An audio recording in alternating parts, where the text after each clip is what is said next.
Yeah, we're just starting off with a bruh. I did some debates there, but we're starting off with bruh. Why? I don't know. Hi everyone, welcome back to another episode of PSO2 New Genesis. I decided to shorthand it this time. It gets a little wordy saying Phantasy Star Online 2 New Genesis every time, you know? But of course it defeats the purpose if I say the full title right afterwards anyway, right? Anyway, enough of this nonsense. Let's jump back into it after our daily degeneracy check-in. There it is. He's pulling his cock out! I had to come back, but that's not it actually. We have to actually log in and get a t-shirt. What? No, not a t-shirt. No, we're gonna get the activity confirmed. Please deploy the central alpha and that. repel it. He's pulling his cock out! The daily login bonus. I think there's only 7. Sometimes they have 14, sometimes 7. For the little like limited time crossover ones. This one looks like it might only be 7. Here's a little something I've been saving for you. Oh, thank you, Aina. This is the regular login bonus. Getting this shit. What do you got? Let's try our luck at the scratching, man. We got the scratch.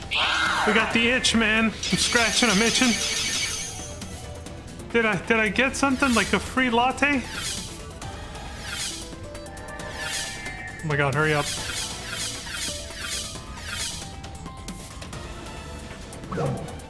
Okay. Random stuff. Oh, I'll sort through this crap later. Actually, I'll use the type 1 stuff. I'm on the right... No, wrong character. Yeah, I'll sort this out later. I think I double-checked which character I was even playing first. Sure. Skip through this. Oh. Oh. I'll use it.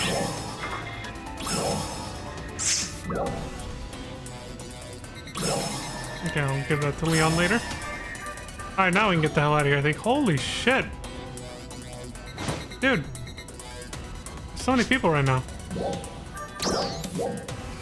It's a Halffield Lake one, I couldn't have done it anyway, so...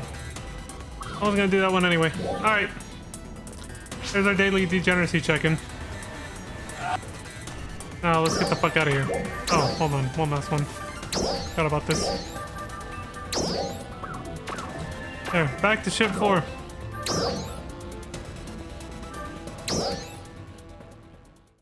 Get on with the show.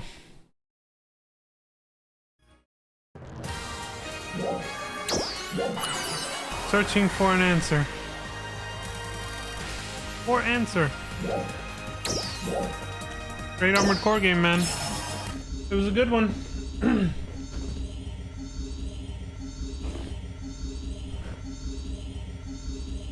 Dark Falls activity confirmed. Story-wise, anyway. Deploy the central alpha and repel it. We're counting on you. Okay, so it's synced across all the servers. Good to know. Alright, so I think we left off talking to Dozer somewhere out here, right? One of the little, like, mini episodes for the story. So right now we have Crawford still waiting there at the command room for both the main story and the, you know, mini episodes, I guess? These little... I guess that's what we're calling these, I don't know.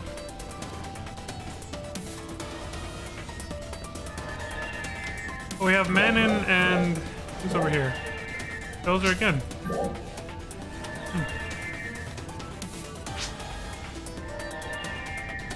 Yeah, let's go this way. We'll talk to Manon first. Sorry. For a second I doubted myself. I was like, was there something else I had to do first? No, we're good. I guess probably just turn on streamer mode, but I think that's on this character. No, it's a count-wise. So if you turn it off on one character, it turns it off on all of them. Okay. No.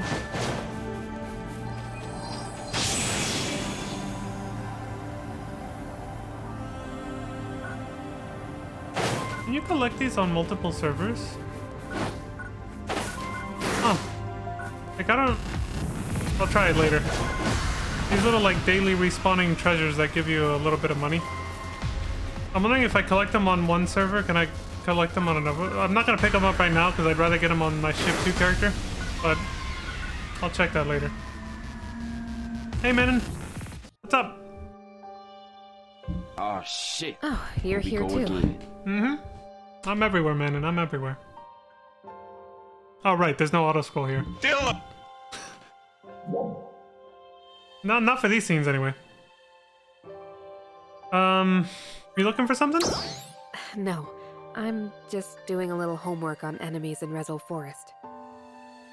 I'm Studying. trying to learn more about how the dolls communicate. They all appear to operate autonomously and independently, but Alright. Some of it auto-scrolls, not all of it. sometimes they seem to operate as part of some kind of collective consciousness. A hive mind. Did you know there are certain dolls units known as command dolls? Phantasy, for example. As the name implies, command dolls give orders to other dolls units. They're the dolls' officers, basically. That next Alio that we encountered in this forest was an especially powerful one. According to the database, it's classified as a command unit. That time when Dozer had gone missing in action, it was sending orders all over Alio. Dolls units under its command all started marching on Central City at once. It was basically acting as a command tower. If we hadn't knocked it down, Central City would have been in trouble. I'm so glad we were able to put a stop to it. Of course, it's possible that we somehow just got lucky against all odds. Well, at least that's what it said on the report I got from Crawford. He's really done a lot of research on it. But the real issue is that... is this too much all at once for you? I was wondering why Leon was doing that. I was like, what the fuck is he doing? When he put his hands behind himself and then he suddenly did this, like, I was like, Leon, homeboy, you getting bored? And she caught it too, so it was intentional. I almost thought for a second, like, it was some kind of, like, programming error that they just made your character go into some weird random idle animation. But the fact that Mana noticed it too, she's also, like, the fact that she's going like, am I boring you, basically? It means it was intentional, okay. That was the... That caught me so off guard.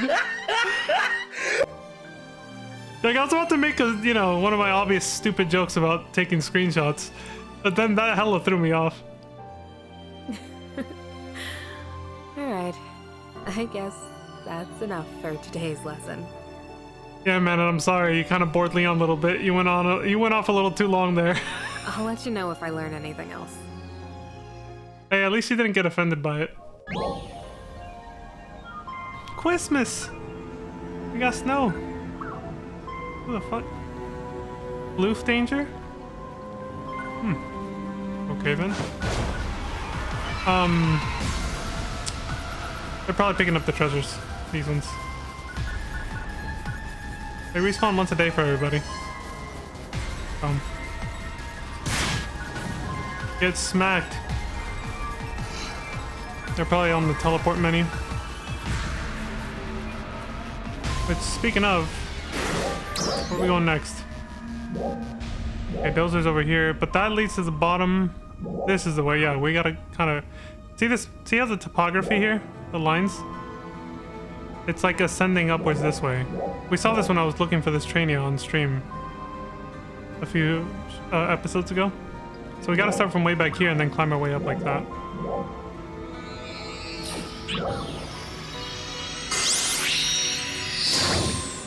That was pretty funny though. I was like, why the hell's Leon doing this weird idle animation right now? He's getting bored of listening to Manon ramble on and on about her bestiary notes.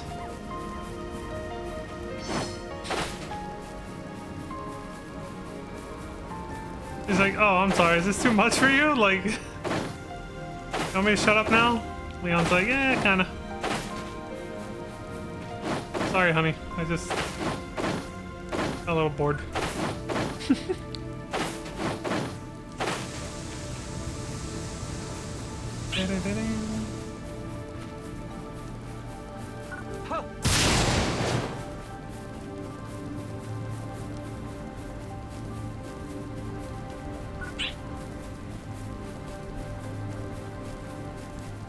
Man, this is a steep ass climb.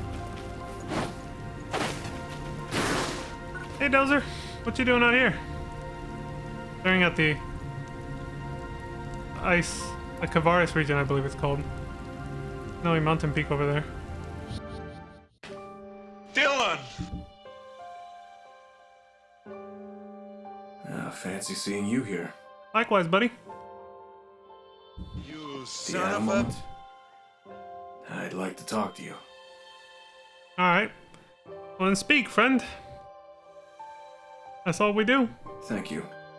We'll have ourselves a little I'm chit-chat. training some rookie Arcs defenders. Hmm. I've still got a little time to kill until they finish up running through Atrania.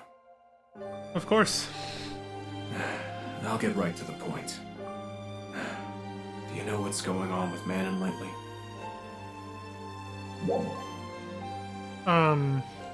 Is something wrong? What do you mean? Manon is top-notch. Not only as a fighter, but as an engineer and a scientist as well. But she's got a dark side, and I'm a little bit worried that it might be steering her in the wrong direction. Really? So you're saying she can maybe turn into a bit of a yandere? Sometimes? I mean, I'm just asking for clarification and research purposes. It's not because I'm secretly hoping that's true. Nothing like that. I'm not sure what the source of Manon's sadness is. Oh, okay. Emo girl. Emo goth girl instead. Alright, that's just as hot, actually. Well, I mean, go on. Disregard what She I just doesn't said. want to volunteer the information, then it's not really my place to pry. However, you can't have any baggage like that in battle. Sometimes it can cause a person to make poor decisions. That's true. The problem with that is, it doesn't just affect you, but everyone around you too. I'm saying this based on my own personal experience. Aina is facing her past head on and trying to overcome it as quickly as possible. But Manon seems to be doing everything she can to stuff it all inside. That never works. She's going to explode someday. Yeah. If how Manon it goes. happens to ask for some help, I need you two to be there for her. The three of you are always together, so I'm sure you'd notice subtle changes in behavior. A team is about more than being a force multiplier. A real team is one with true bonds between its members. I want you to keep that in mind. Hope I didn't sound like I was lecturing you. No, not at all, friend. I get it. Well, those rookies should be getting back from the training right about now. Sorry to ambush you with a talk like that. Thanks for listening. Keep an eye course. on Manon, would you? You got it, buddy. Won't let you down. I'll be keeping an eye on that. Yeah, I'll be keeping an eye on her.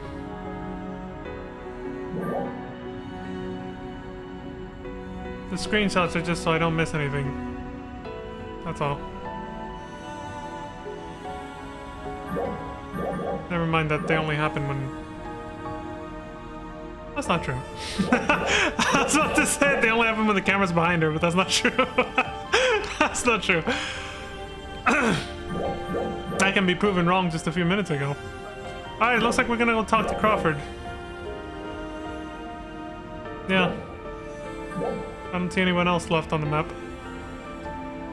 Triple checking, but yeah, there's no other markers. Alright, let's go get to know Crawford better, I guess.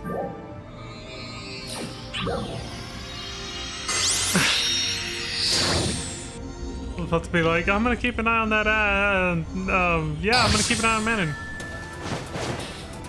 So stupid.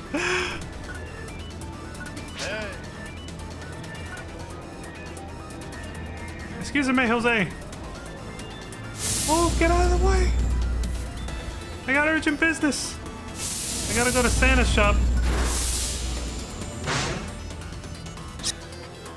I wonder if this is gonna automatically start the next main quest, though. I think it is. Oops. Well, I can't. I mean, how else am I supposed to talk to Crawford, right? Holy sh. Hey!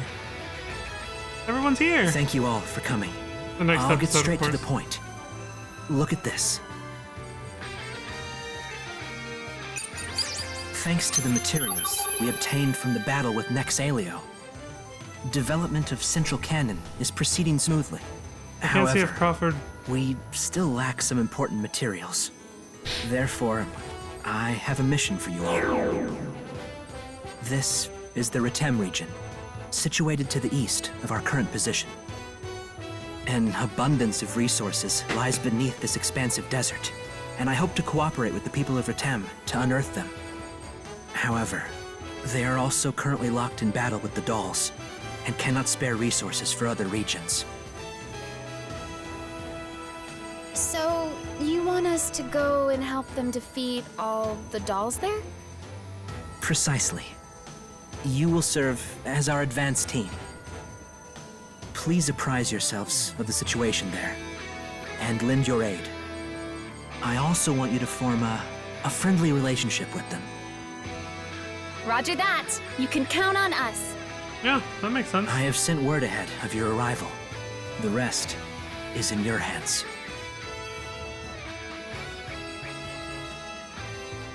Right on, man. Pretty straightforward. So, Whoa. what's the desert like, anyway? It's an unforgiving landscape. Not only is it covered in sand, but it alternates between extreme temperatures. Then I guess we'd better prep well. It's super hot in the day, super cold at night, yeah. No in between. Ryan says, Leon, can you hear me? What's up? I've received word that field testing of the new MARS support unit is about to begin. Your participation would be appreciated. Excuse me. Visit the class counter for more info. Hey, do you have a second? I have a favor to ask. Okay, what's up, Ina? Can you come to the watchtower? I'll explain there. Alright. I'll be waiting. Okay, you sound really nervous, but... hesitant, I guess I should say. Does she have two tails? That's interesting. Hey, Crawford. We gotta speak, friend.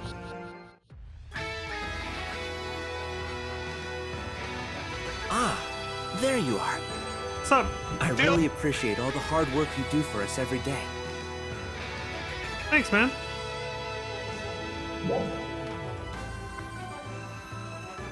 They're both kind of the same answer, but I'll be more flattering. I mean, it's nothing compared to all that you do. Giving out orders and everything here. Nonsense. I couldn't do what I do without all of your help. I mean, yeah, that's true too, but... I was, just looking at your activity reports, actually. This is the report from Manon. Excellent records, meticulous and detailed.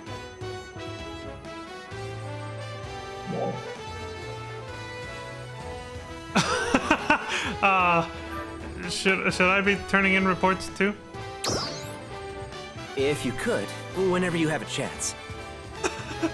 I didn't know I Ina was has supposed to sent do me that. several reports as well. It's clear she put a lot of thought and effort into them. You suck! I'm the only one not doing it. Oops. Ran and the other operators take care of organizing all of this report data for me. I don't have to lift a finger. I just sit back, have some tea, and wait for the data to come to me. Meanwhile, out in the field, Dozer expertly leads the command in the fight against the dolls. Ran and the others have gotten great at coordinating all the communications, too.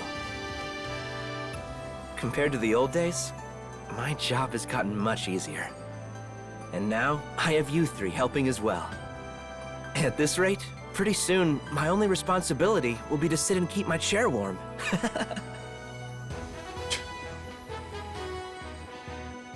Of course, there's no guarantee that these easy conditions will continue indefinitely. Yeah, exactly. It only takes a single card to fall for the whole house to come tumbling down. That's why I have to make sure to plan every aspect carefully to keep the structure intact. Of course, a strong foundation in the first place is important. Trust me, as the leader of Central City, I intend to carry out these duties to the best of my abilities. Now I have this nagging feeling that Ran asked me to do something. I'd better get back to work. Oh, one more thing. What's up? Would you mind stopping by again sometime? Oh, I'll probably stop by again right now. I love getting updates from you. Oh, alright. Well, I'm flattered. Until next time, then. Yeah, they definitely set him up as a husbando character. The way he said that, just, like the way he speaks, especially there at the end where he kind of acted a little like I really want to see you again kind of thing, you know? He's definitely a husbando material. Like he's intentionally, you know, it's like, hey, if the ladies aren't your thing, or maybe if you're also into guys, you know, a little both, there you go. Crawford's a third side piece of eye candy. There you go. You can create fan fictions with him. So there's Manon, there's Ina, you got Dozer if you're into robots. Yes, you know. Hey, I don't judge. And then you got Crawford. And we'll probably get new characters as we continue. Alright, so is this next one still... I mean, I'm guessing it has to be, yeah, chapter 1 still. Retem culture. So in this next one, he's going to talk a little bit about the place we're going to in the next chapter that we just... Well... We're about to start, basically. Let's see. Ah, what perfect timing. We just got the data together from the Retem region survey. I don't know if it'll help you in your battles or not, but would you like to take a look? Sure. If you don't think it'll be helpful, no. Sounds interesting, man. Let me see. Wonderful. Let's go over it then. First, let's look at Retem's environment. As you can see, Retem is a region covered in sand. Yeah. The temperature varies wildly between night and day, and it almost never rains. It would seem to be quite a harsh environment for any living creature. And yet a multitude of creatures live there nevertheless, perfectly adapted to their surroundings. We plan to do further research on the life forms there, including all local enemies.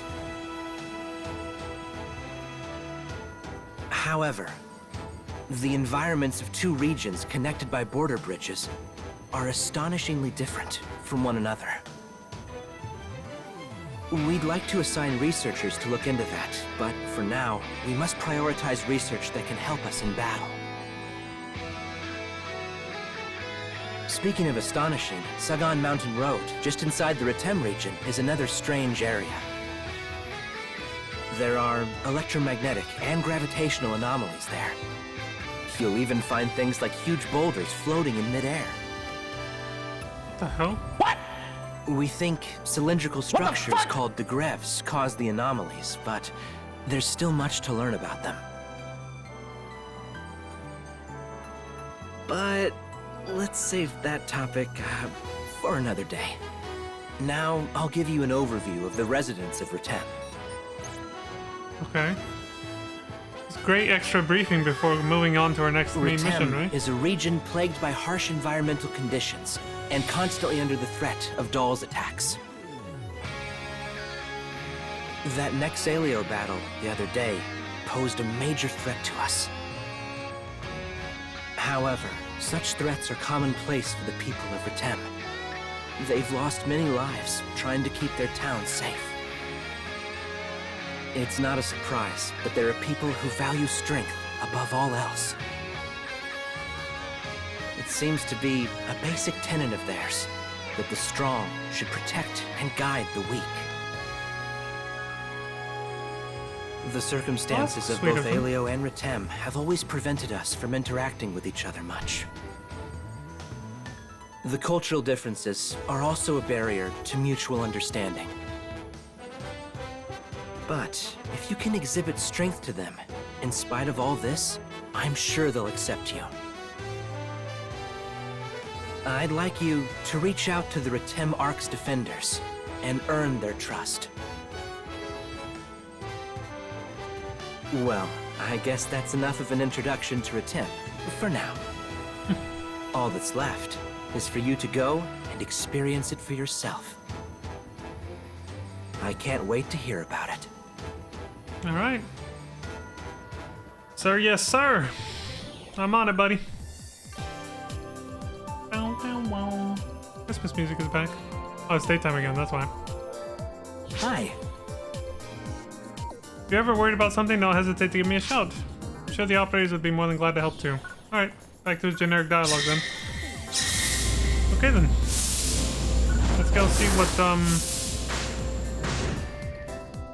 Liliana-san is spying on somebody there. I'm going the wrong way.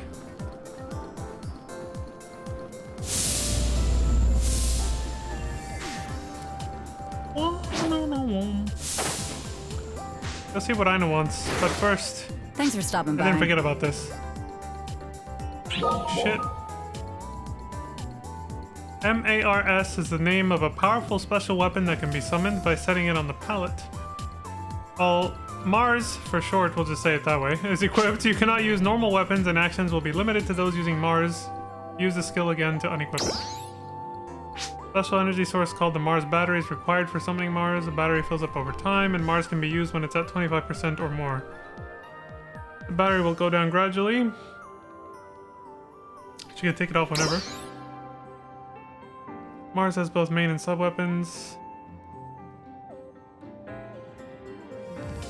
Mars palette from gear and sub palette to customize it. Okay. Can assign acquired Mars skill points. Yeah, I've actually done some of this because I looked at a beginner video for NGS. One that recently came out actually by Karopi, which explained a little bit about this, so. Rand says, did you get a feel for Mars? I mean, I barely got an intro to it, but I guess. You can customize its features at the class counter. Don't forget to provide feedback on how its performance can be improved. Okay. Yeah, I have 69. Okay, of course.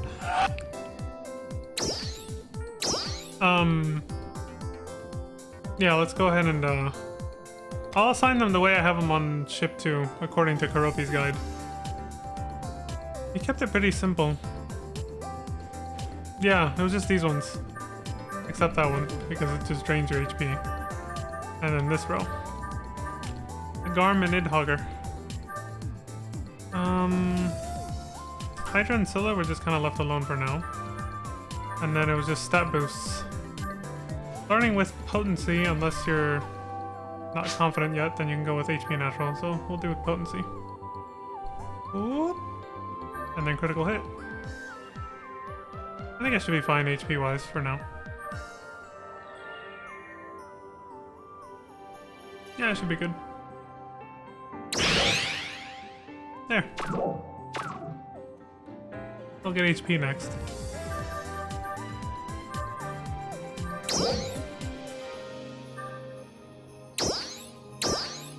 Didn't realize I had an extra skill point lying around for this.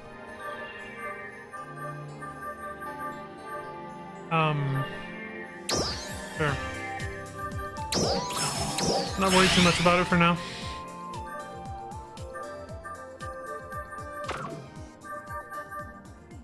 Come by anytime, okay?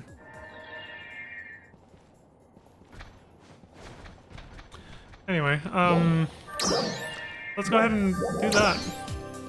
Farm, Hydra, and then this should be fine. This is high mobility, durable, support. The durability one was recommended, so I'll go with that one. Fafnir. Fenrir, Fafnir, and Lindworm. Yeah, I'll go with Fafnir because it's durability, so it's tank build.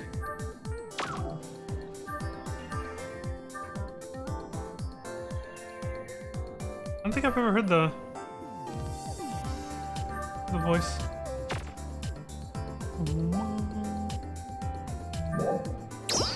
Let me add it to the sub palette. Then we're off to the races. Alright.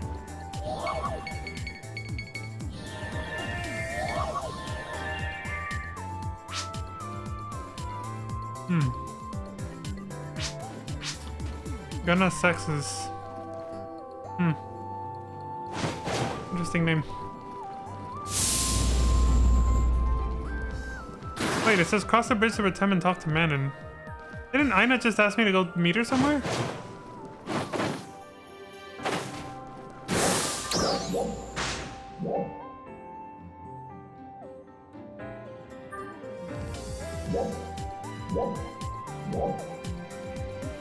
I swear Aina had just said, can you come talk to me on top of some tower or something. Did I miss something? Okay. I don't know. Thanks for stopping by.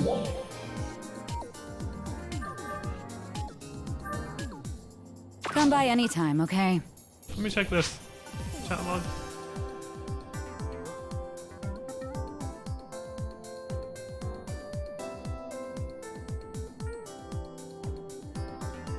This is all of Crawford's shit. Just, can you come to the Watchtower? I'll explain there. Maybe that was supposed to be... Maybe that just, like, played at a weird time when there was supposed to be, like... to talk to her for one of those, like, mini episodes that we already saw. Because, yeah, it doesn't, not marked on the map anywhere, so... Oh well.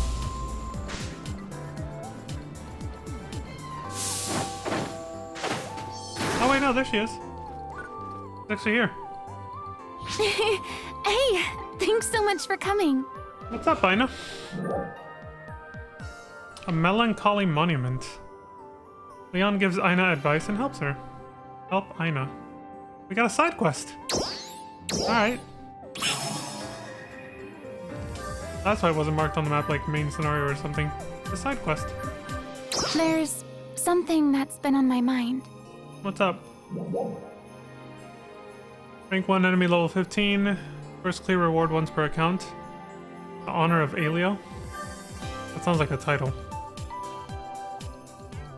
Fixed clear reward varies based on the clear result.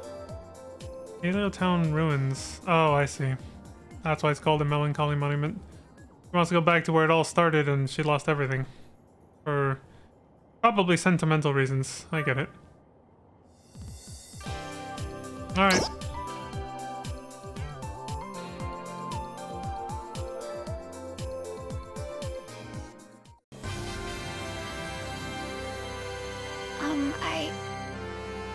I want to make a grave for my dad. Okay. Or, yeah. well, not really a grave per se. More like a monument. I want there to be a physical reminder of how my dad and the others fought for us. That way, the memory of how they protected the town with their very lives will live on forever and ever, I hope. So, I wanted to know if you'd come with me. You Yeah, will? of course. Thanks. Then, let's go. I mean, he saved my life too. So, the least I could do for him. I reached out to Manon too. but no response. It sounds like Crawford is keeping her busy lately, so let's just go ourselves. All right. First, we have to find something to use as a monument. Why don't we try the forest? Okay, now that she's done talking, I've been I was waiting for a good moment to say this. So it seems like she's at this point fully accepted the fact that her dad is definitely dead and gone. I was kind of wondering at first when they told her if she, the way she reacted was very strange at the beginning of the game. This was like 5 streams ago now of this, which for me is a long time because I went on, you know, on that trip out of town for like a week. And then we had, you know, the Affinia Blueburst week, of course, too. But for me, it feels like much longer than if whoever's watching on YouTube has just like binged them. But back when like we did the prologue, Ina's reaction when they first told her that, you know, she asked about her dad and they were just like, they kind of looked away, they got all quiet and kind of shook their head a little bit, like, you know, implying that he didn't make it, you know, he's gone, he went away. I didn't know what to make of her reaction. It seemed like maybe she was hoping that he was just missing. Excuse me.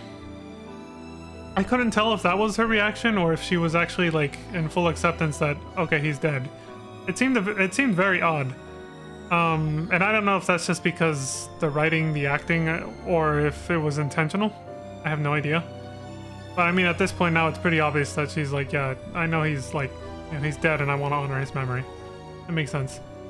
But more so, it was very confusing also because, or not confusing, but it more seemed like she hadn't fully accepted it yet the moment we told her, because she seemed so normal about it.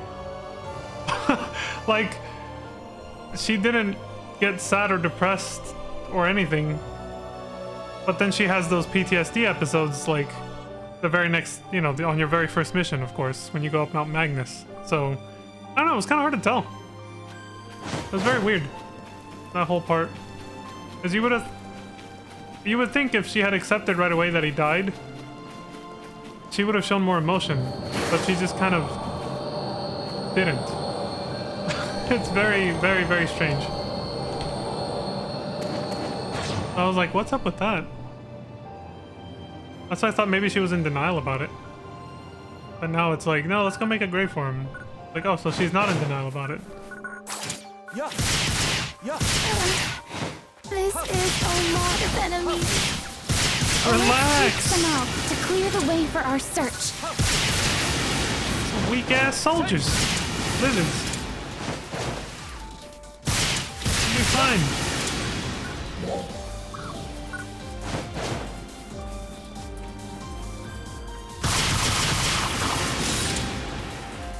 Oof, forgot how to play. Been a minute. I was only barely learning before. Let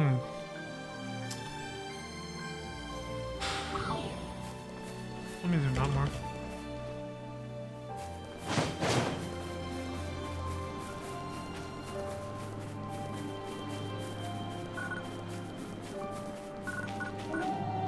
Way too many enemies here. Uh-oh. I was wondering if Ina was gonna follow me or not.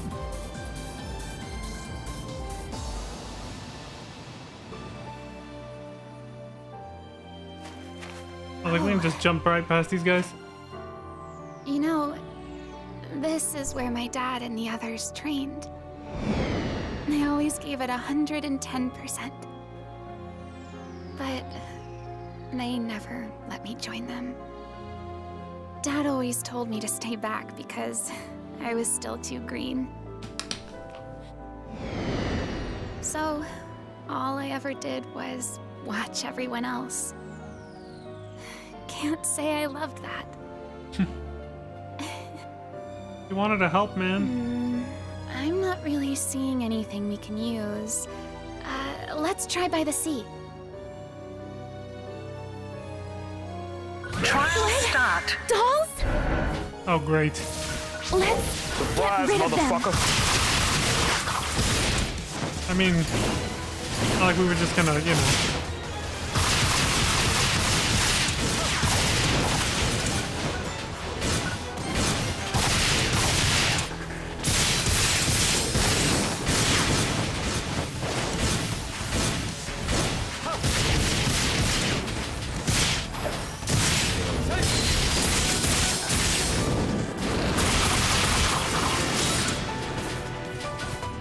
shit.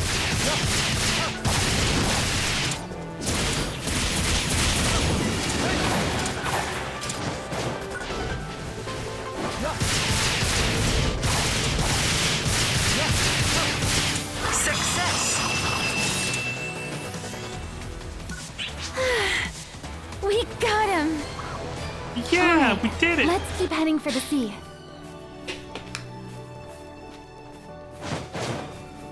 The ocean, brother.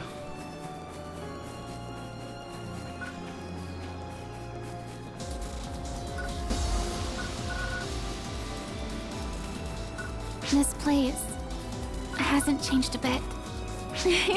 What beautiful flowers. Let me pick a few. He's gonna gather with all these enemies chasing us. What are dolls doing here? I don't know, but we're gonna fuck him up. Now's a good time. Oh, there's the voice. I never heard that before.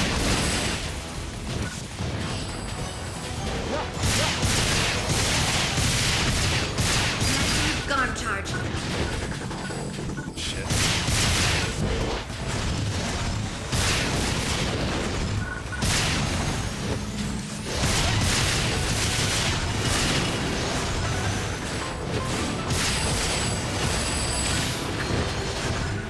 Guard overboost attack. Stand by.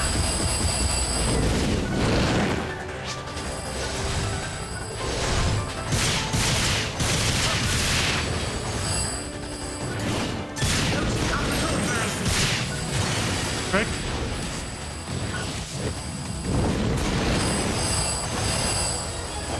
Can't hit that thing. There we go. It's right there, man. This one looks tough. Be on your guard. I should have saved this for this. Precision.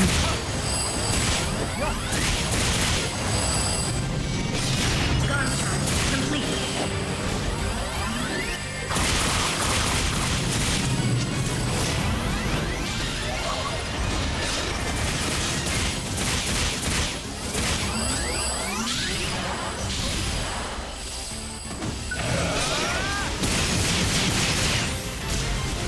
Thanks. The tree kind of just covered up the whole animation. That was great.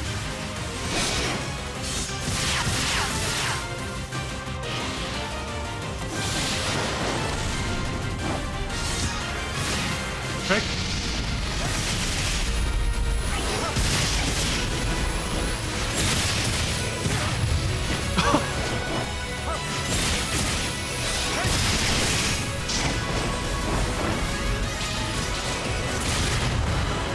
Thought it was locked on, it was not.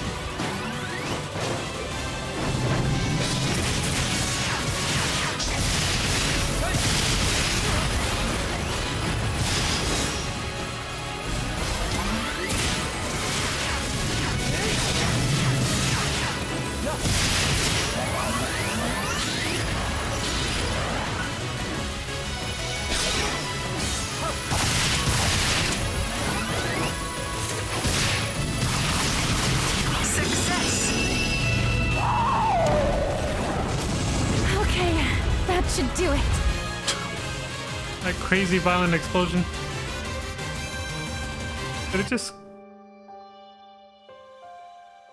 Okay, I was like, I hope it didn't just skip a scene because I was trying to pick up that...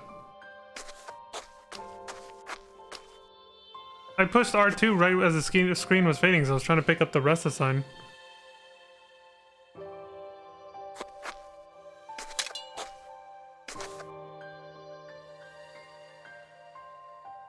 Dad's sword.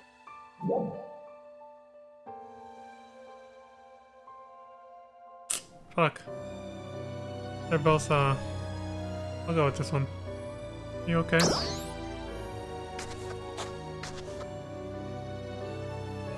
Yeah, you're sweet. I Oh, have an thanks. idea. Mind following me up the hill? I mean, I try to be.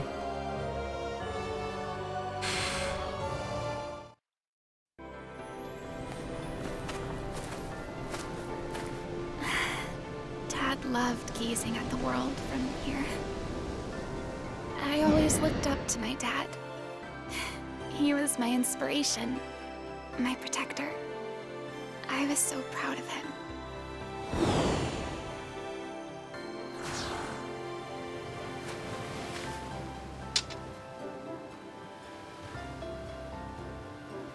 I don't remember his sword looking like that. I guess I didn't pay enough attention. It's also enormous. He was much bigger than her, so I guess it makes sense. This will prove how hard he and the others fought for us, don't you think? I mean, yeah, it's a monument. It's a testament to the fact that they were once here. And his weapon is like a show of strength, so... yeah, I'm sure Goro and the others would be pleased. Although I like this one too. I'll go with this one. I think it's a great idea. Really? Then that decides it. Hey, thanks for coming with me today. Yeah, This of course. isn't like a formal reward, but I hope it gets my feelings across. Take it. I have to keep doing even better if I don't want Dad to get on my case. Here's to growing together.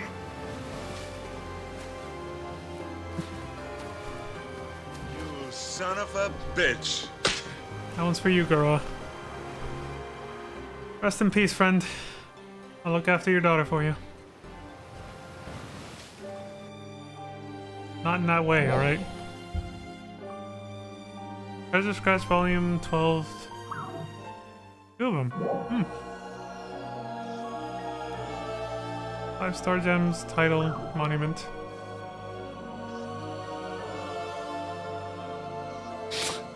Anyway, before I read that, I was like, not in that way, damn it.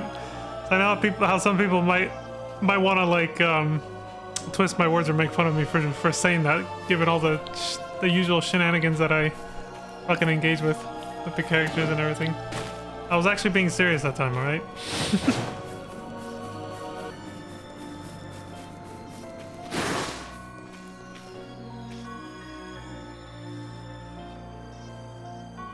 It wasn't like, oh, I'm gonna marry your daughter one day kind of thing, no. Oh shit, that unlocked new, yeah, it gave us new little, like, side quest mini-episode things, whatever the hell these things are called. We got more people reminiscing about Alio. I guess Ratem's gonna have to wait then. Where we at? We got time. So, Aina again, and then Dozer.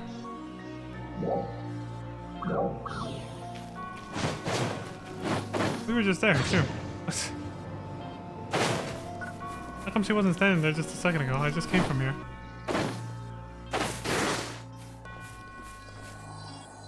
Well, it's probably a follow-up to the quest we just did, but I assume after some time has passed. So it might make more sense to talk to Dozer first. As a palate cleanser, before talking to Aina again. There he is. Him and Goro go way back, apparently. I assume that's where this is going. Oh, it's you. Good timing. Can I talk to you for a moment? Sure, what's up, friend? I still have a hard time believing this happened. Yeah, a huge tragedy. Alio Town just gone. Just like that. Like it was nothing. The town was responsible for defense all the way from South Alio to West Alio. It covered the area that's cut off from Central City by the mountains. But dolls often attack from the sea as well. Even now, it's hard to predict where they might attack from. It was a tall order for the people of Alio Town. But they were always more than up to the task. Thanks to their efforts, Central City didn't face any serious danger for a long time. As you might expect from people with such responsibility, they were pretty tough. But Goroa was a cut above the rest. Mind, body, and spirit in perfect balance, and all at a very high level. His instincts were honed by experience, and he knew how to execute on them. Heliotown and Central City would do practice drills together once in a while. It was all friendly, of course, but things could get pretty competitive. Of course. I used to get matched up against Garoa often. How was that? I never did manage to beat him, not even once. Damn. I doubt he was going easy on him just by the way he's talking.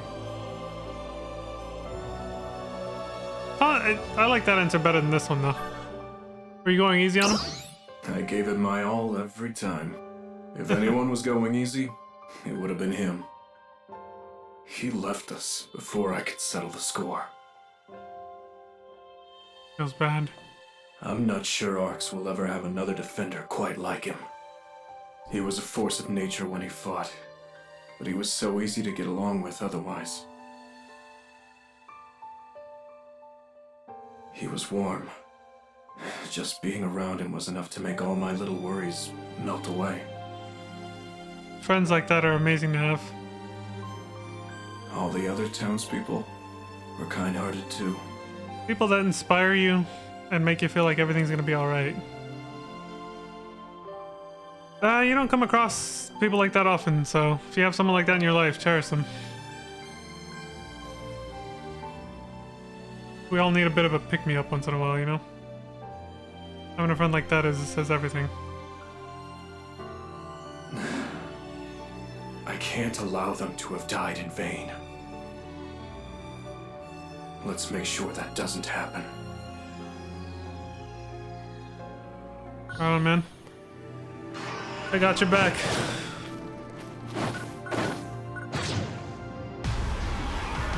So I've been waiting. I keep forgetting to comment on something that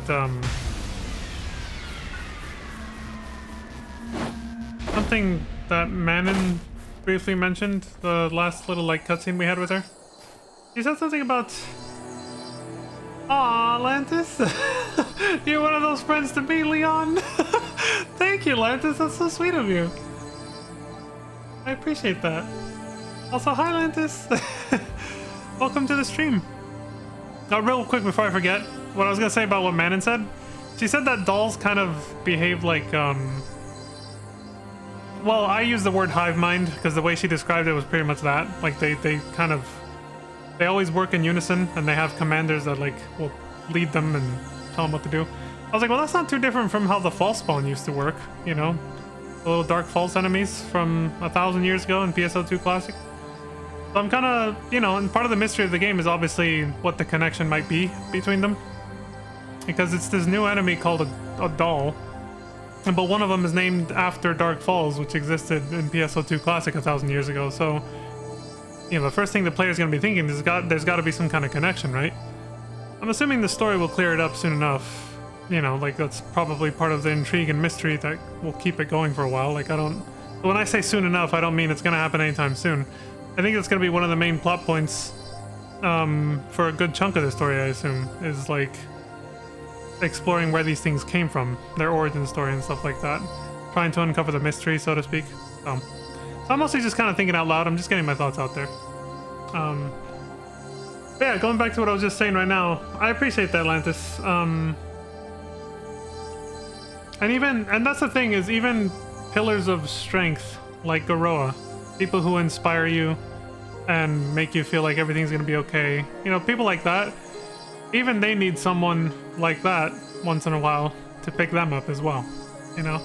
It's, I don't want to get too spoilery, but it is something that's talked about in, near the end of Endwalker for FF14. I'll just say to keep it as spoiler-free as possible, one of the characters mentions that no matter how strong your resolve is, once in a while you'll inevitably falter. But that's why we have each other, like as friends or as a family, to pick each other up when that happens, basically. So that you can be a shoulder to lean on for someone else. Because we all have those days when we're just not 100% there, we're just not feeling it, you know? Like, no matter how strong your resolve may have been like a few days ago or a few weeks ago, sometimes things happen that will make you like second guess yourself or hesitate or, you know, something along those lines basically. And sooner or later you need someone else to kind of to pick you up and re-inspire you again, to reacquire your resolve or maybe even acquire a new resolve if things have changed, you know, things like that. We're there to pick each other up again and again, I believe is how they put it, how the character says it. And that's like their sort of way of basically saying anime friendship. Yeah, you know. It's delivered in a good way though, not in a not so cheesy way, but you can extrapolate it that way too, you know, as like cheesy anime friendship moment. But it definitely doesn't feel like a typical cheesy anime friendship moment. It's because it's what's happening in the story is very dark and serious at the time. But still, you know, the message is pretty much the same. Like, it's the value of having friendships and family and just deep connection with each other, is that we give each other strength when you otherwise wouldn't be able to find it anywhere else. Like, if you were by yourself, you wouldn't be able to. Sometimes your mind just gets stuck in a loop and you go down a dark path and you start to become like, you start to fall to despair, you know, and hopelessness, which again, that's one of the main themes from that expansion, so that's why they were obviously talking about this. And, you know, we all need somebody to lean on sometimes to let us know everything's gonna be okay. Sometimes other people, especially people you have really strong connections with in life, they'll just know what to say at the right time sometimes when you're in a dark place. They'll help you see things from a perspective you didn't see before, and it'll sometimes be enough to lift you out of a dark place, basically. So, that's the actual beauty of friendships and family, you know? As cheesy as it sounds. What a romantic setting for me to be saying all this in, right? We got snowfall, moonlight, beautiful cliff face with the ocean. Lanta says, watching you flash Zera's ass on screen always makes me smile. We should play FFXIV together again soon. Yeah, you know, I was thinking about that, Lantis, because you know, you sent me a DM on Saturday asking how I was, and I was lying there, and I was like, oh shit. I was like, you know, we haven't hung out in a while and played FF14. And even though I was kind of busy the next day, Sunday, which was yesterday, I did think about it again today, and I was like, you know what, maybe I'll message Lantis like next weekend and see if we could, like, you know, play FF14 together again. So if you're not busy this next weekend, I think I could, you know, I think I'm recovered enough from my two, not back to back, but my two road trips and everything else I've been doing. Like, I think, yeah, I should be able to definitely have some free time this weekend. If you have it too, we could definitely play. We should. Also, your name changed color in the chat for some reason. I don't know if you changed it manually or if it just changed on its own. But I almost thought you were a different person for a second when I looked over. Yeah, we should play FF14 together. Yeah, I'm down with that.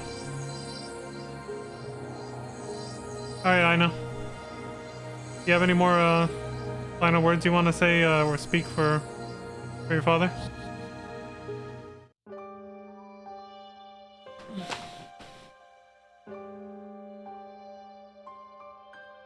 What are you doing here?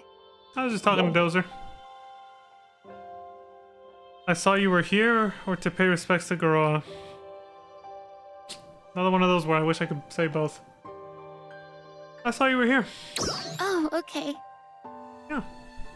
I come here once in a while. I give my dad updates about what's going on. I mean, yeah, that makes sense. A lot of people do this. Like, hey, this is what I did the other day. Or, hey, I'm thinking about doing this or that. We're going to Toronto on Sunday morning. June's family celebrating his birthday early. Well, we'll figure something out. Because I take it that means you're probably going to be busy on Saturday because you're going to be packing for that, right? Well, we'll figure it out. We'll figure something out, Lantis, but I haven't forgotten, don't worry. I did think about it. We should definitely play FF14 soon, again. Lena said, like, hey, this is what I did the other day, or hey, I'm thinking about doing this or that. Yeah. This is a common thing that I've seen people do when they have departed loved ones. Which, me saying that just now made me realize I'm one of the very lucky few people that doesn't at the moment. At least out of the people that I know. Or just in general, really. Actually, yeah, more of a general statement. I'm lucky enough to not yet have anyone that is not with me that I was this close to, you know, per se. Like, yeah, I still have a lot of my immediate family members, my parents in my life and all that. But I could see myself probably doing this too, what Ina's doing here. And like I said, I think it's a common thing for, because there was somebody that I wasn't like super close to, but that, you know, that did pass away, and I did one day want to do that. There was one day where I wanted to go. I remember the graveyard he was buried at, and I did want to go talk to him. I did want to say something at his burial site, at his grave. But when I got there, I realized I never memorized exactly where they buried him, and there was a fuck ton of plots everywhere. So I was like, oh shit. And I tried to go to the little like office that they had there to ask to see if there was a way to like search it up by his name. But they were already closed for the day. And I was like, ah, damn it. And I never went back after that. I was just kind of like, oh well. Because like we weren't that close, you know, so I just never really had the urge to go back again. But now that I'm talking about this, maybe I'll try again. It's not too far from me, so maybe I'll try again. I don't really know what I would say, because like I said, since we were never that close, I think I just kind of wanted to... I just kind of wanted to see it, because I was just there for the funeral and watching him get buried, but I never actually saw the plaque, like the actual like the plaque that they put. It wasn't one of those graveyards that has the large tall tombstones or anything like that. They just have a plaque on the ground. I guess I was just kind of curious to see it. I don't know what the hell I would have said if I had actually seen it that day. But it was just like an associate, I guess, or an acquaintance. He was closer friends with somebody else in my family, and so I just kind of knew him through them, basically. But yeah, anyway, sorry for rambling. That's just, yeah, I was just saying, like, I think it's pretty common for what Ina's doing, wanting to talk to your parents or a loved one who's departed by going to their gravesite and talking to them. I'm sure plenty of people do that. I think it's a pretty normal thing. No, Saturday's good. We're just taking a day trip. Toronto's not that far away. Oh, okay. For some reason, and based on our past conversations, Lantis, I thought Toronto was actually further away from you guys. I didn't know how close you were to it. Like, I almost, for some reason, thought you guys had to, like, fly to it or drive a good chunk. But what you're saying makes sense, because that video I sent you of that one streamer playing I'm on Observation Duty 7, the one I sent you on Saturday when you messaged me, later in that video, he actually, since he's Canadian, he lives on Prince Edward Island, he actually mentioned Toronto. It came up by coincidence. And he said that Toronto's apparently like really close to Niagara Falls. So it's like 30 minutes. I think he said it was like a 30-minute drive from the border where Niagara Falls is with the US, New York. Which I didn't know that. I didn't know it bordered New York that closely. Is that true? Or did I misunderstand what he was saying? Because you and I have talked about, you said something about Niagara Falls before too. And I think I think you did. So, anyway, that was just my way of saying, yeah, it makes sense if you're not that far from there. That makes sense. But I had been, before I saw that video 2 days ago, I was kind of confused about the actual geography of where Toronto was. I'd never actually looked it up before. Niagara Falls to the Toronto airport is a little over an hour drive. Okay, so he was a little off. He doesn't drive. Also came up in the video. That makes sense. He probably just miscalculated.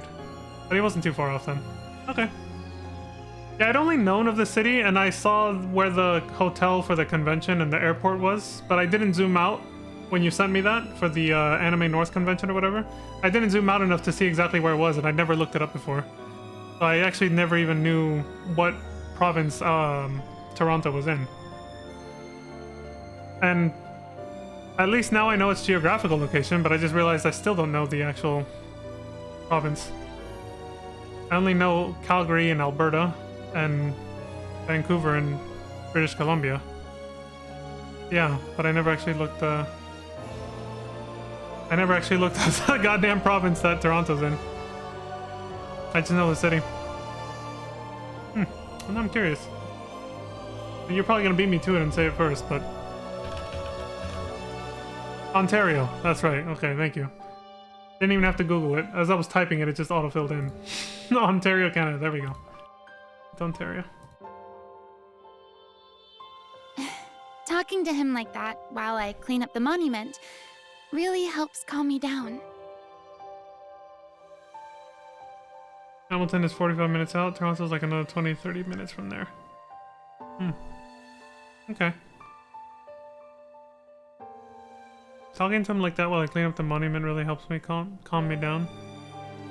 Ah, it's therapeutic for her. So she comes to tend the grave, basically. She cleans it up a little bit and talks to him at the same time. And it's like her little meditation session. And it also brings back memories. Of course. Memories that you had with your dad. I remember this one time I was practicing gliding by myself, and I got stuck in this really tall tree. How the hell did that happen? Can't you just glide off of it? What happened? Or another time I was hunting tames, and I got completely lost. You know, they've never explained how it is we glide either. Is it just something we can naturally do? Like, is it just some superpower we all have? Or is it something in our equipment? They never said that. Or maybe I missed it. My dad would always come flying to bail me out with this super angry look on his face. And then he would take me aside and tell me not to do that kind of thing. So in his own fatherly way, he would say, "You suck!" The people of the town would always stick up for me when my dad got like that.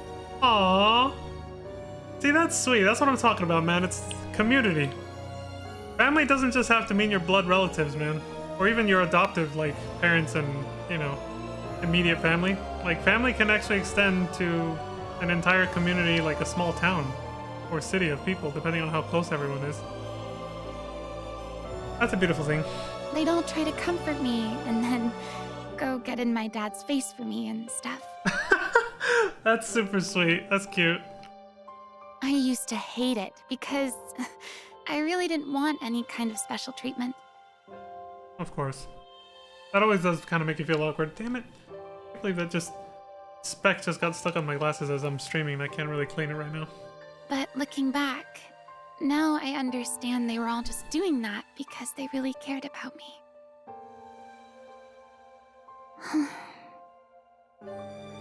And she didn't realize back then that's why, yeah.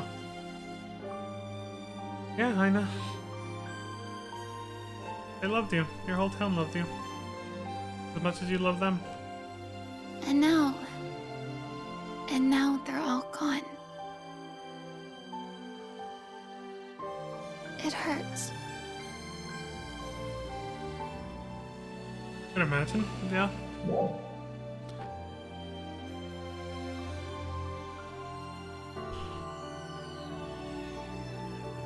I know. I'm okay. I really didn't know which one to say. I was like, they can both be really empathetic. I don't know. The answer choices are good. I'm always torn between them. They laid down their lives for us. There's no way I can let them down. Still, I can't imagine just losing your entire family, like I was just saying, even if it's an entire town. But especially, I mean, that many people. Like, just losing all of that literally in the blink of an eye.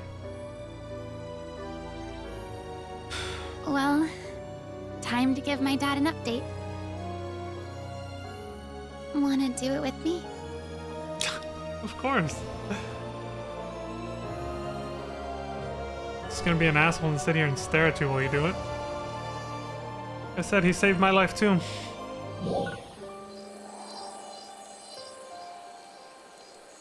Title name Confidant.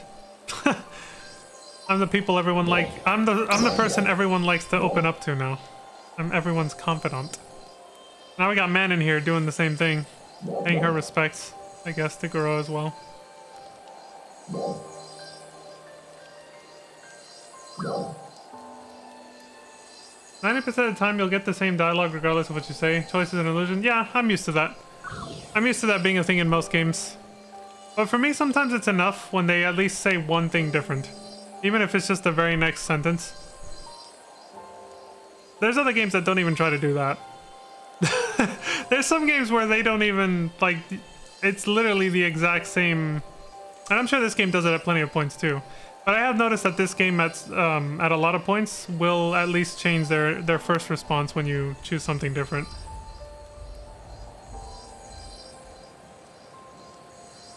Like, just based on what they say, I know it's because of what I chose. And then it just immediately goes back to, you know, like it basically just does this. Like if you pick this or this, they'll say one thing different and then they'll converge back into the same script after that. And that's how most games are with this kind of thing. FF14 is definitely no different. I think that's why for like the first 3 expansions, they don't even bother giving your character that many choices. But then because people obviously wanted to feel more immersed with the story, starting from like, I want to say just before Shadowbringers, and then after that, like pretty much everything after that, they give you a lot of choices. They still don't do much of a difference, but at the very least, it makes it feel like your character's actually in the conversation, in the cutscenes, rather than just sitting there going, staring at everybody talking, not saying a word, occasionally nodding. It's better than nothing, you know? What's up, Manon? You paying respects too? I finally made it here. I'm sorry it took me so long. I wonder if she knows that Aina put this here. All my friends. Yeah, she knew a lot of people in Aleo too. Aleo Town, I should say. Garoa. XIV is a multiplayer single-player RPG. Yeah, pretty much. I always like to say that when I ever introduce it to anybody. I'm just like, it's a single-player game disguised as an MMO. When you think of the main content being the story, yeah, pretty much.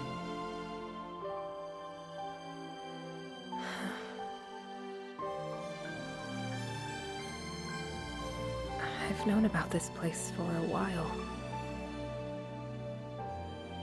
But when Aina called me while you two were building this, I just couldn't answer her call.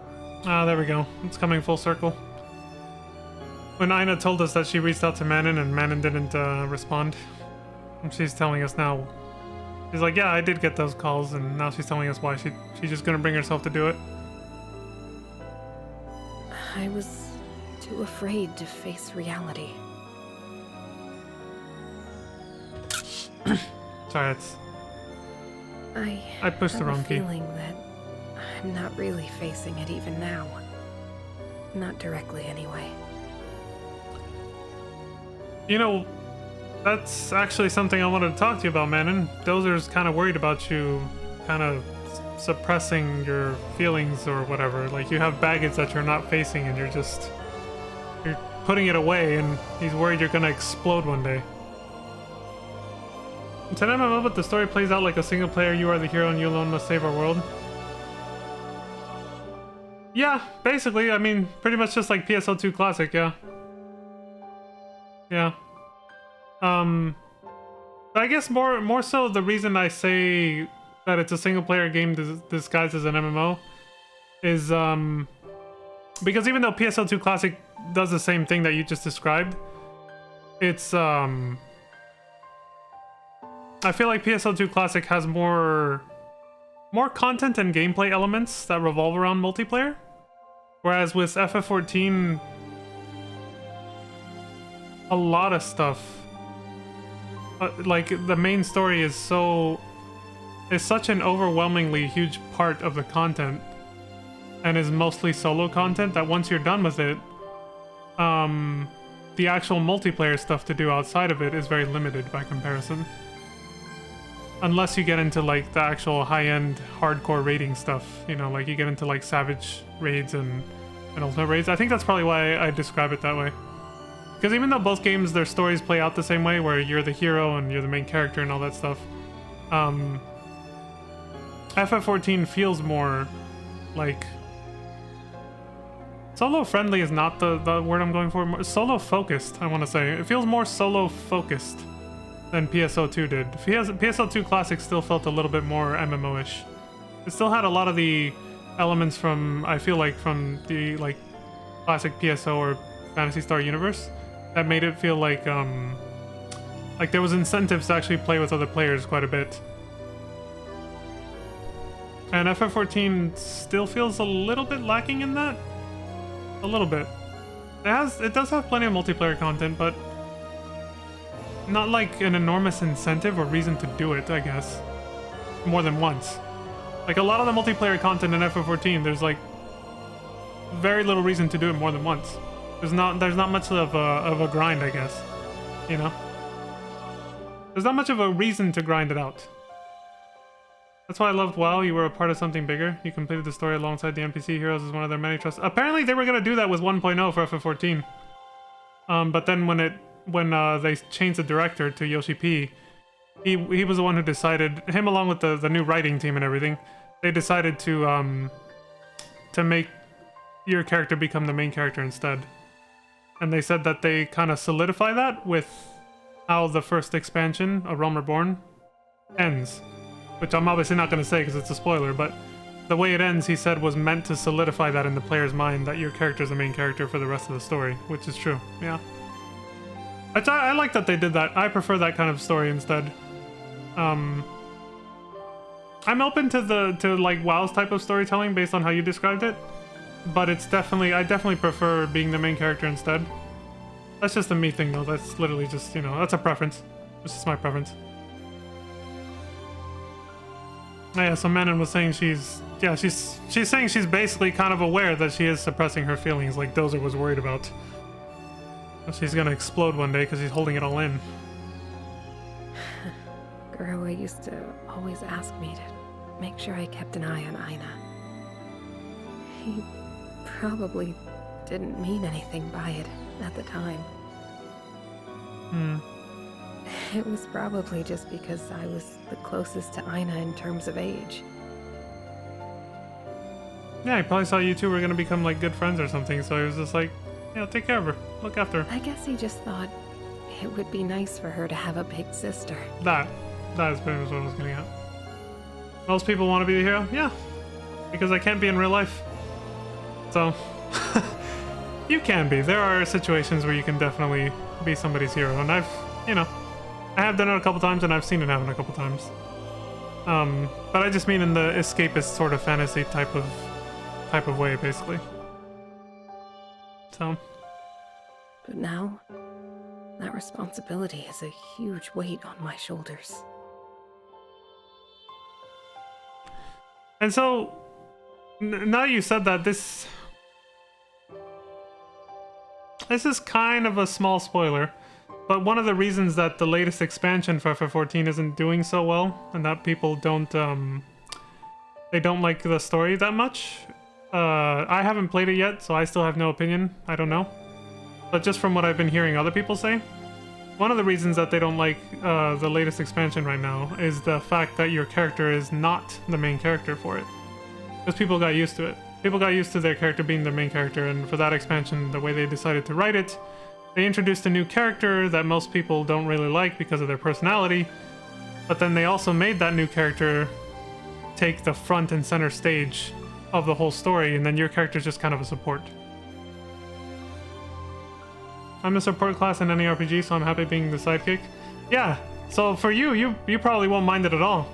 Now again, take it with a grain of salt. I haven't played it yet, so I don't even know. Okay, that might not be the only problem with the story in the latest expansion. But if that is the main problem and the only problem with it, then yeah, you'll be fine. You know. But yeah, I did hear a couple people that I know were like, oh yeah, this latest expansion story is not really drawing me in. It's kind of... I think one person in my old free company, I heard her say this a few days after it launched, over a year ago. She was like, not being the main character is kind of taking me out of it, because somebody asked her how she was like enjoying it, like a week or two after the expansion launched. And I was like, oh, so that's a thing, I guess, and okay. But then, you know, I tuned out of the conversation and went to do something else because I didn't want to get spoilers or whatever. But that's what I've been hearing, though. If everyone is the chosen one, there is no chosen one. What do you mean, everyone?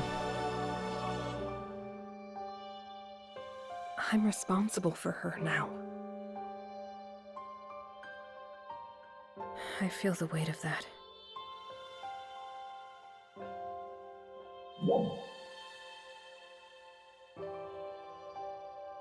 Now, of course, this is a cute thing to say, but I also want to support Manon and say, hey, I'm here to take care of Ina too. You're not alone. Thank you. That means a lot to me. You're welcome, man. You don't have to carry the weight of the world on your shoulders, right? I'm here too. Ina's gotten so good at fighting lately. Mentally and physically. She's doing so well working through her grief and moving forward. That's why I need to keep a positive attitude too. I have to grow up because I have to set a good example for her. And that's the reason I came here. She feels that kind of pressure. I promise. Garoa, you, and everyone. She really is trying to carry too much. I swear to protect Ina, no matter what happens. That's the very least that I can do. For everyone.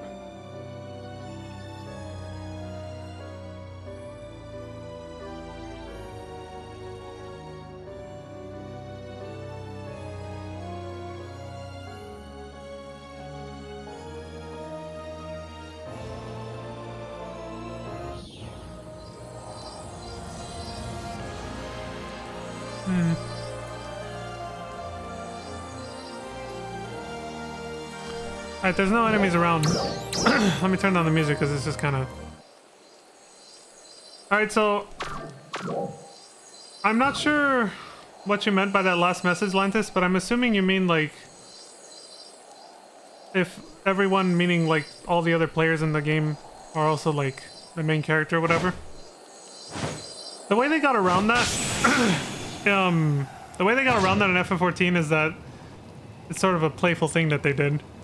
Is that basically whenever you join somebody else to do like a trial or something, whether it's the main story or not, it's basically implied that whoever the player is, so basically you or whoever else is playing, is the main character, and all the other players that join you for that battle are just meant to be like generic adventurer friends. They're just meant to be your sidekicks. Now, there was a funny way to see this in the old... Thank God I have a VOD of it. I can actually show you what it was like. The old version of one of the final dungeons in The Realm Reborn, at the first expansion. It was the only dungeon that actually showed all the other player characters in several cutscenes with you, rather than just one, where you would normally just fight a boss, and then at the beginning, at the end, you'd see the other characters. It was one of the only dungeons where you saw all your entire party of other players who were with you, because you had to have 8 players to help you clear this dungeon before. It's now 4 players. And so everybody when they watch the cutscene, their character's obviously at the front, because they're the main character, they're the leader of the party, right? And everyone else's character is standing around them. So then if you took pictures during these cutscenes and somebody else in your party would take pictures and then you'd share them with each other, everybody would be standing in different spots. Because on somebody else's screen, you're just a sidekick in the background. And people would make jokes about it too. Like, there was one guy when we were doing it, the dude was like, he's like, all right, so on my screen, I'm basically the main character and you guys are my sidekicks. And everybody was like, yeah, that's pretty much how it works. So yeah, that's how they got around that, basically. It's for whoever's playing, for you, you're the main character and everybody else is your sidekick. And that's pretty much it. So you just have to do a suspension of disbelief thing, that's all. Everyone who plays the game is told your character is special, your character is stronger and better than everyone else. It just leaves a bad taste in my mouth. Well, it just means it's not your thing. Yeah, that's fine. It is for me, though. I like it. At least.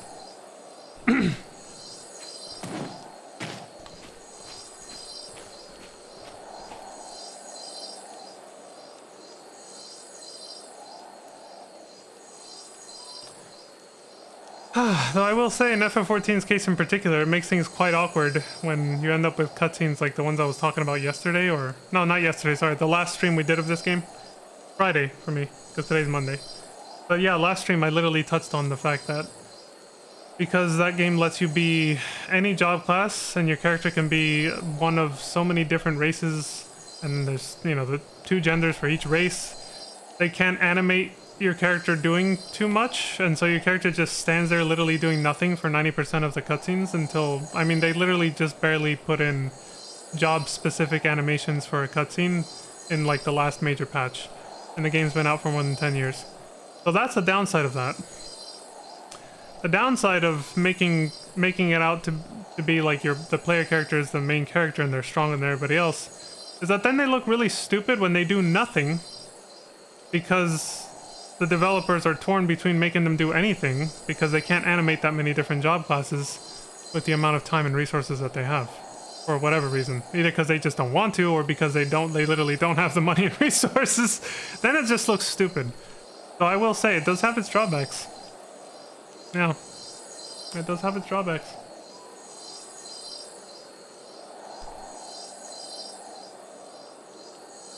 I think it's the main reason that PSO2 Classic decided we're just going to force a job class of our choosing on the main player character, whether they like it or not, because we don't want the character just standing there doing nothing. You know? So then they force your character to be a hero in Chapter 5, and a Phantom and a Twal in Chapter 6. I guess Luster was added well after the story ended. That's why that one was never introduced in a cutscene or anything. Luster being the Gunblade class for PSO2 Classic. Yeah, that must have been added well after the story ended, I guess. Anyway, we've gone well over time at this point, so I gotta wrap it up here. But this was a fun conversation. It's always fun comparing these 2 games, and... well, this time we were mostly just comparing different types of storytelling.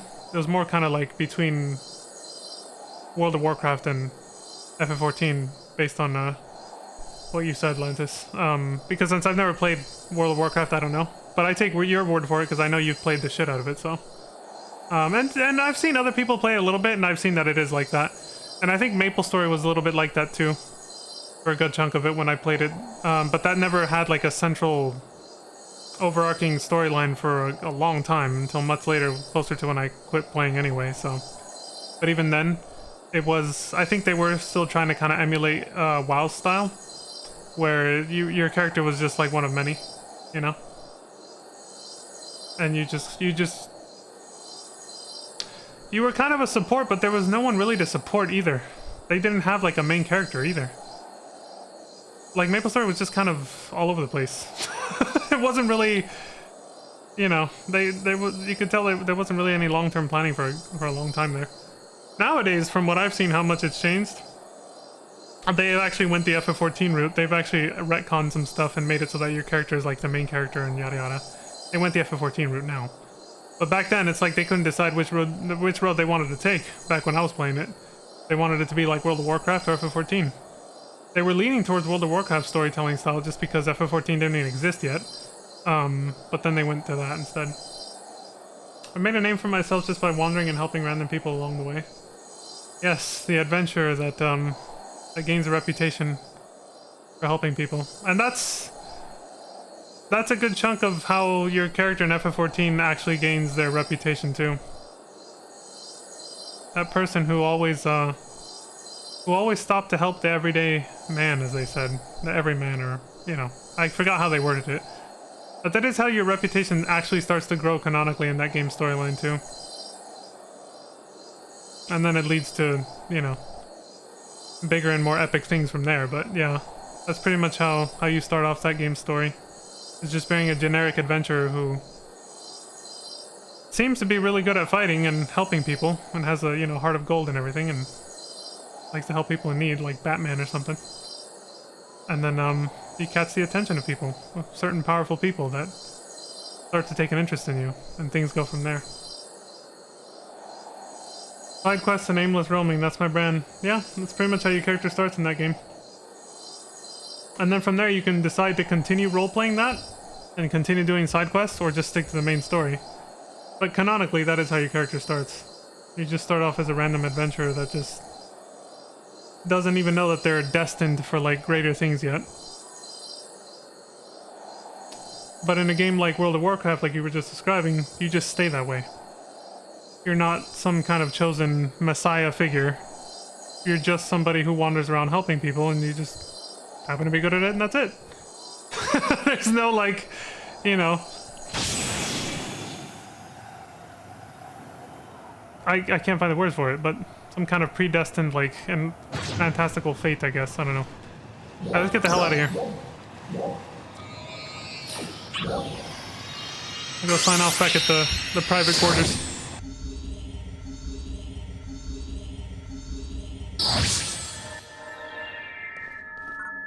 What the fuck? Dude, it's because they make us all land in the same exact spot when we teleport. Look at this. This shit is cursed. This is cursed, man. There, they moved. Until you move your character, you're just clipping into everybody else who teleports here, man. Jesus. Oh, they changed that in recent expansions as part of the reason I stopped playing. Oh my god, did they decide to go the FF14 route? I bet they, if that's true, I bet it's because of the fact that, because World of Warcraft has actually been taking ideas from FF14, which makes sense, since FF14 took a lot of their players temporarily for a while, and now the opposite is happening, but still, it makes sense why they pivoted like that. But is that the reason? Or, like, I'm just, since I don't know, like, I'm just kind of wondering, like, did they start doing that? Now you're the hero and I hate it. Damn! So they did do it. Oh my god. I can't imagine, like, you're probably not the only one, Lantis. Because I know that game has, you know, it has a huge fan base of people that have been playing since the game came out still. I'm sure there's still shit tons of players that are veteran players from the early days of World of Warcraft. And I bet a lot of them also feel the same way as you. You know, they enjoyed the role that they played before, and now becoming the main character probably doesn't sit well with a lot of them either. So it basically did the same as MapleStory. As soon as FF14 took off, everybody just decided to rip it off, I guess.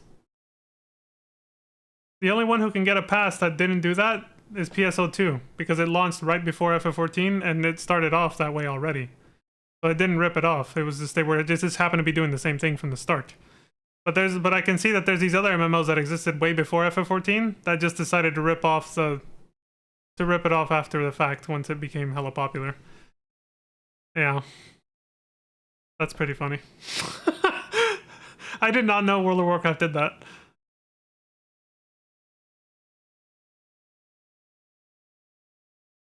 Yeah, MapleStory did the same thing. Like I said, yeah, they definitely did the same thing. It starts off with your character just being some generic adventurer that just wanders around. But now But see, MapleStory actually did something probably a little worse. Not only did they change it to make it so that you're the main character, they retconned a good chunk of it. Not that there was much to retcon, there wasn't really a central plotline to follow before. So you can kind of call it a retcon, but not really.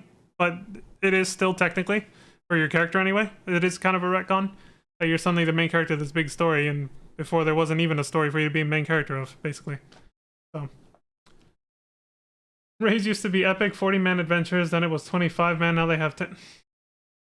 Wait, did they get rid of the 40-man ones? Is that what you're saying? They're gone?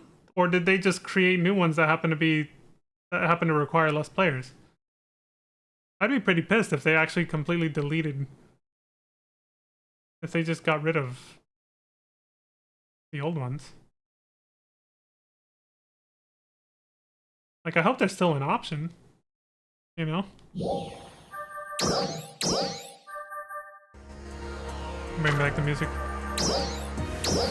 I'll get these on ship too.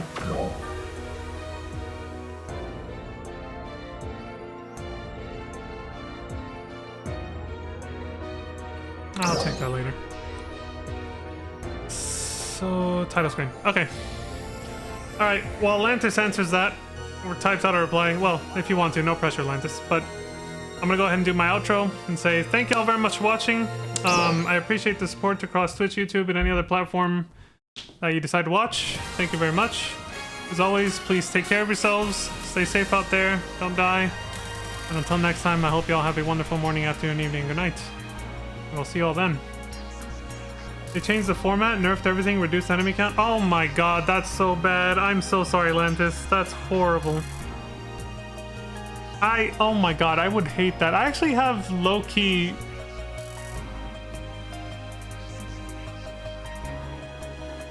Not really, because I was gonna say I have low-key nightmares of them doing that to old FF14 content one day, which they have. Literally one of the things I just mentioned they did.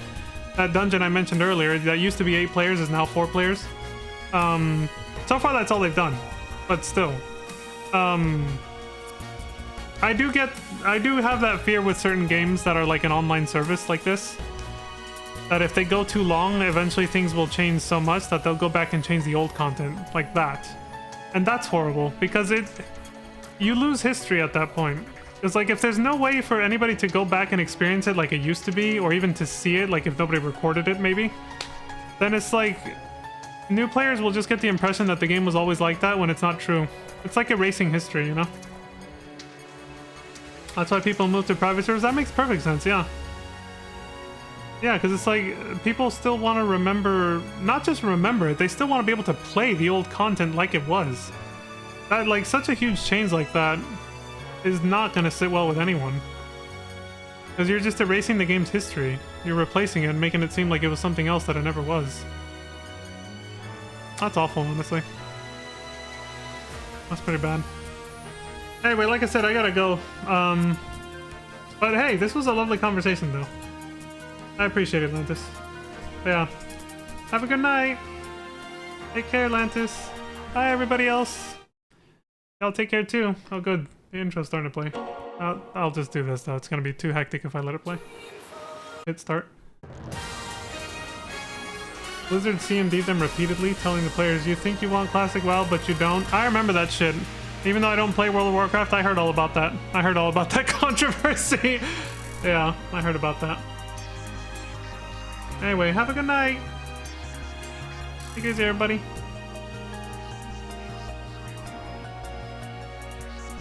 And then they made classic servers to make more money.